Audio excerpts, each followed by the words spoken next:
આજે હું બનાવું છું બટાકાવડા. બટાકાવડા તો ગુજરાતીના હર ઘરમાં બનતા હોય છે અને બધાને પરફેક્ટ રીતે આવડતા પણ હોય છે. પણ આજે તમને મારામાં કઈ ભૂલ દેખાય છે એ તમે મને કમેન્ટ કરીને જરૂરથી કહેજો.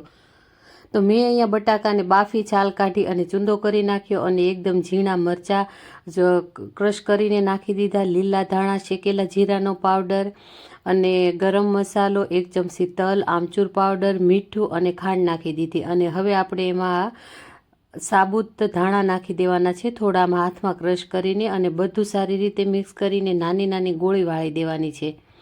તો મેં અહીંયા બધા બટાકાની નાની ગોળી વાળી અને સાઈડમાં રાખી દીધી છે. અને અહીંયા લઈ લેવું આપણે 2 કપ બેસનનો લોટ અને એને સારી રીતે ચાળી લેવાનો છે, જેથી કરીને કોઈ ગુઠલી અંદર ના પડે. તો બસ અહીંયા લોટ ચડાઈ ગયો છે. તો હવે એમાં સ્વાદ પ્રમાણે મીઠું અને 1 છપટી નાખવાનો છે બેકિંગ સોડા, એટલે કે આપણે જે ભજીયામાં નાખીએ છીએ ને એ સોડા, અને સારી રીતે એને મિક્સ કરી દેવાનું છે પાણી નાખીને. તો અહીંયા આપણું જે ખીરું છે એ તૈયાર થઈ ગયું છે. હવે આપણે જે બટાકાની ગોળી વાળીને રાખી છે ને એ બધી એની અંદર નાખી દેવાની છે. અને તેલ પણ મેં ગરમ કરવા માટે મૂકી દીધું છે.